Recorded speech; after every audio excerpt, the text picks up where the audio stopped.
We have to start today with something so important and of such consequence, but which regularly generates almost no interest from our audience, which is foreign policy and what's going on right now with Russia and Ukraine.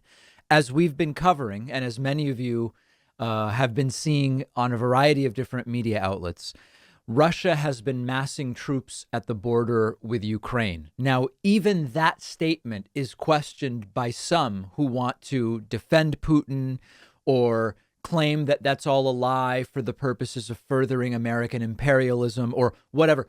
We're going to have a real hard time having any conversation if we can't even agree on the fundamentals. But that's going on. And now the discussion is among the United States as well as other NATO allies about if, when, and how to mobilize military resources to NATO allies surrounding Ukraine, remembering that Ukraine is not part of NATO, and that's a piece of this as well, with the question of what would happen with those troops if indeed Russia did push into Ukraine, and what would be Russia's reason for doing so? And does Vladimir Putin really plan to do that, or is he only making it appear as though he might plan to do that? So the latest news is that the Pentagon has put 8,500 troops on what they are calling heightened alert, and that Joe Biden was presented with a number of options, including moving troops and equipment from other parts of Europe into Poland, Romania, and other neighboring countries to Ukraine. Again, remembering that Ukraine itself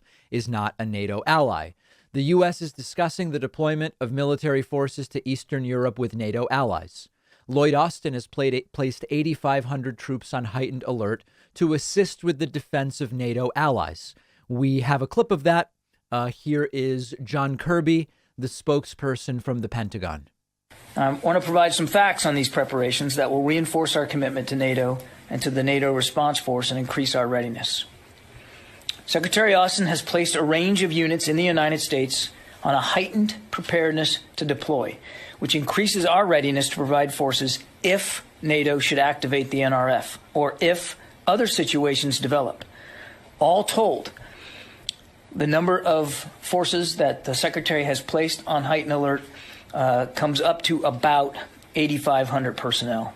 So we don't know what's going to happen yet. There are all sorts of different speculations, which quite frankly aren't super interesting to me because we just don't know what Vladimir Putin is thinking. But one of the most interesting aspects of this is how different political factions in the U.S. have responded. As many of you now probably know, on the Trump right, there is indeed a pro-Putin, pro-Russia wing, which developed under Trump. And it came in part from Trump's sort of deference to Vladimir Putin, for lack of a better term. Not saying Putin is a puppet master of Trump in any direct way. I'm not saying they colluded together to figure. You don't have to believe any of that stuff. That's not what I'm saying. Trump has been enamored with strongman authoritarian dictator types. He talked about how he and Kim Jong-un fell in love. I might even have that clip. We fell in love. And then we fell in love. Exactly.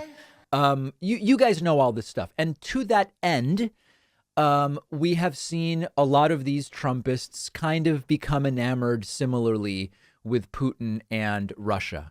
Similarly, there are some on the left, what I tend to call, here we go, the revolutionary left, the Stalinist, Leninist left. And that's Lenin, by the way. Some of you write to me and spell Lenin like John Lennon. And I'm wondering, like, who do they think I'm referring to when I say Leninist? Anyway, there's some there as well who have become very deferential to Russia. Usually they are sort of pro Chavez Maduro types. Often they like Fidel Castro. Sometimes their views on Syria are sort of strange. So there's that group as well. But one of the really interesting things is that there's kind of a factual firewall that seems to be plaguing some, where yesterday I saw, for example, why is it that Tucker saying we should be loyal to Russia is not okay, but Democrats saying we should be loyal to Ukraine is okay? Like, either way, you're just kind of picking a side. And of course, I'm not picking any sides. I'm against aggression and I'm against strongman authoritarians. In this particular case, It's Putin massing the troops at the border with Ukraine. It is not Ukraine massing troops at the border with Russia and throwing signals as if they might invade Russia. So you can have any analysis that makes sense to you. You can have a particular predilection for Russia or Ukraine. And quite frankly, I don't. But to say it's sort of the same when one side clearly is the one at least feigning aggression, if not actually planning to carry it out, is not a very sensible analysis. So now there's going to be some wait and see. And if anybody is going to write in and say, David, you imperialist bastard wanting U.S., I don't want any aggression. I don't want any invasion. I don't want any war. I don't want troop deployment. I don't want any of it. I think it's all bad. And I'm selfishly of that opinion. I want stable economies. What's happening in the stock market almost daily is not pleasing to me, and I think it would only get worse if these escalations rose. So I'm against all of it. I don't want the U.S. invading anybody or anything like that. Now, once you understand the dynamics of Ukraine not even being in NATO, and the discussion with Biden and NATO allies is about the defense of NATO allies in the area, you understand that that conversation isn't even the appropriate one to be having. But that's what's going on. We may know more within a day. We may know more within weeks, could be months. We just don't know. One of our sponsors is Cometeer Coffee. Cometeer Coffee is delicious, I can tell you firsthand, and they've discovered the best way to brew, preserve, and deliver coffee.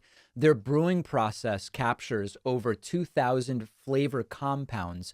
Then the coffee is flash frozen, locking in the flavor. It arrives at your home frozen in a fully recyclable capsule. All you have to do is melt it by adding hot water or cold water for iced coffee. It takes seconds. It's the most convenient way that I have ever made coffee. I've been impressed with how the process protects the flavor. I really enjoy Cometeer. They have a variety of flavor options, light, medium, and dark single origin and blended coffee roasts from the best specialty roasters. You'll get $20 off when you go to cometeer.com/Pacman. The link is underneath this video.